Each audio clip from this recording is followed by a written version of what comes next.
ইট পাথরের দালানগুলি যেমন করে গাথা, মানুষগুলির মনটা যেন মিলে গেছে সেথা, হায় রে মিলে গেছে সেথা। মাটির মানুষ হইয়া যেন, মাটির মানুষ হইয়া যেন মাটির ছিটা নাই, কোথায় গেলে পাব বলো কাদা মাটির মানুষ ভাই, কোথায় গেলে পাব বলো কাদা মাটির মানুষ ভাই। ইট পাথরের শহর জুড়ে, ইট পাথরের শহর জুড়ে মাটির কোনো মানুষ নাই, কোথায় গেলে পাব বলো কাদা মাটির মানুষ ভাই, কোথায় গেলে পাব বলো কাদা মাটির মানুষ ভাই। সারা পৃথিবী ঘুরে আপনার প্রতিবেশীর কাছে যান, আপনি মনে করছেন মানুষের জায়গাতে বসবাস করছে, আপনি যাকে বন্ধু ভেবেছেন ও আমার প্রকৃত বন্ধু, ও আমার কাজে আসবে, কিন্তু আপনি ওর হেল্প নেওয়ার জন্য আপনি ওর কাছে গিয়েছেন, তার আগে আপনার গোড়ালি কেটে বসে আছে, আপনি ওকে কিভাবে বন্ধু ভাবলেন? আপনার ভাই সামান্য একটু জায়গার জন্য আপনার মাথায় আঘাত করেছে, আপনার নামে মামলা দিয়েছে, বিচার দিয়েছে, তাহলে আপনি প্রকৃত মানুষ কোথায় পেলেন? আপনি একজন ডাক্তারের কাছে গেলেন, ডাক্তার আপনাকে লাথি মেরে 1000 টাকার প্রেসক্রিপশন লিখে দিয়ে ওষুধ দিয়ে দিল, আপনার ডাক্তার আপনার কোম্পানির কাছে বিক্রি হয়েছে, তার মানে আপনি জেনে নেবেন আপনি প্রকৃত ডাক্তারের কাছে যাননি, বরং আপনি কসাইয়ের কাছে গিয়েছিলেন। প্রকৃত মানুষ নাই, তার মূল কারণ আমরা বলছি মানুষ পাই না বে, মানুষ হয় না। তো মানুষ করতে গেলে আগে মূল ফ্যাক্টরি, মূল জায়গাটাকে আগে ঠিক করতে হবে। আমি বলবো আজকে কি কি করতে হবে বাপ মাকে, তবে আপনার কথা মতো উঠবে। আপনি যদি এই কাজগুলো করতে পারেন তাহলে আমি 100% 100 বলতে পারি, কোরআন এবং হাদিসের আলোকে রেফারেন্স দিয়ে আপনাকে বলবো আজকে যে একজন সন্তান আপনার কথাই উঠবে আর বসবে, উঠবে আর বসবে যদি আপনি তার হক তার আদায় করবেন। আর হক যদি আদায় না করেন তাহলে আপনার কিছু করার নেই।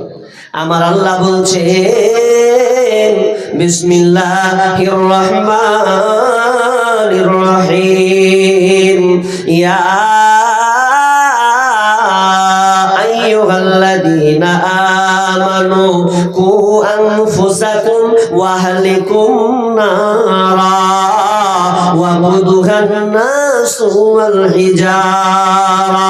আল্লাহ সুবহানাহু ওয়া তাআলা বলেন, হে ঈমানদারেরা, তোমরা যারা আমার প্রতি ঈমান এনেছো, কু আনফুসাকুম ওয়া আহলিকুম নারা, তুমি আগে নিজে বাঁচো, তারপরে তোমার আহাল পরিবারকে বাঁচাও।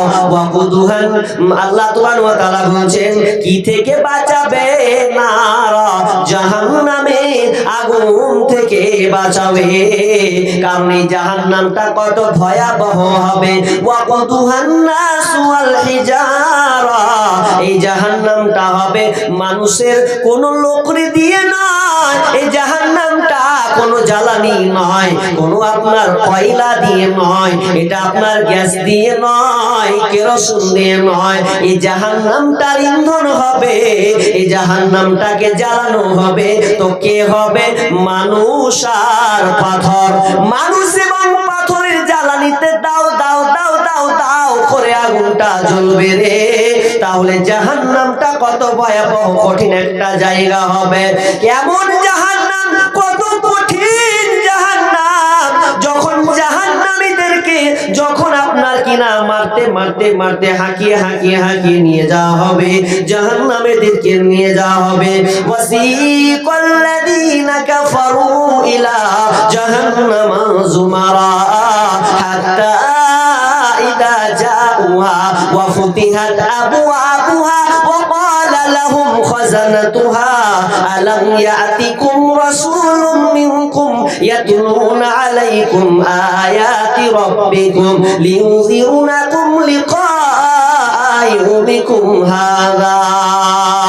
যখন জাহান্নামীদেরকে বুরহাকার মতন করে যখন নিয়ে যাওয়া হবে, অনেক সময় দেখতে পান গরুদেরকে যখন রোড হাই রোড দিয়ে নিয়ে যাওয়া হয়, হাঁকাতে হাঁকাতে মারতে মারতে মারতে গরুকে নিয়ে যাওয়া হয়। জাহান্নামীদেরকে ওইভাবে নিয়ে যাওয়া হবে। যখন জাহান্নামীরা আপনার দরজার সামনে এসে দাঁড়াবে, জাহান্নামী যখন দরজাটা খুলে দেওয়া হবে, যখন খুলে দেওয়া হবে, জাহান্নামী যখন ভরে দেওয়া হবে, তখন ওয়াকালা লাহুম খাজানাতুহা, তখন রক্ষীরা বলবে আলাম ইয়াতিকুম রাসূলুম মিনকুম ইয়াতলুনা আলাইকুম আয়াতি রাব্বিকুম।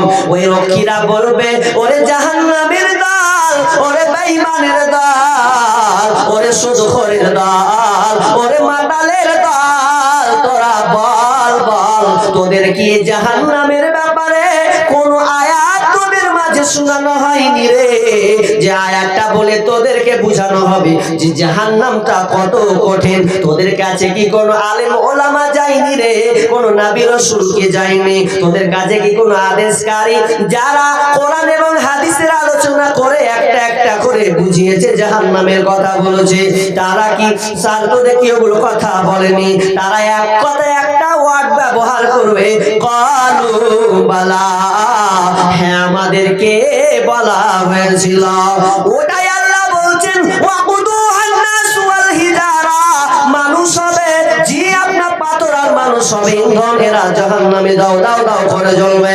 যে আমার আল্লাহ বলছেন, ওরে অভিভাবক গার্জেন শোন, তুই আগে নিজেকে জাহান্নাম থেকে বাঁচিয়ে নে, তারপরে তোর সন্তান সন্ততি আওলাদ পরিবারকে তুই এই জাহান্নামের আগুন থেকে বাঁচা।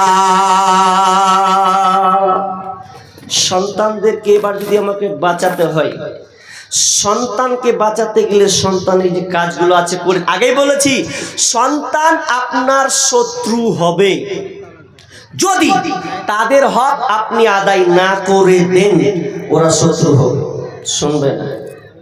কি করতে হবে? তাদের হকগুলো কি, ওগুলো আপনি দিয়ে দেন। এরপরে যদি না হয়, তাহলে আপনি আল্লাহকে সাক্ষী দিয়ে বলতে পারবেন যে আমার সন্তানের হক আমি পৌঁছে দিয়েছি। আমি শর্টকাট চারদিকে ছুটছি না, সোজা লম্বার দিকে ছুটে যাচ্ছি। প্রথম সন্তানের হক কি? প্রথম সন্তান পাবে ভালো মা। কি পাবে বলেন তো? ভালো মা। প্রথম ভালো মা পাবে।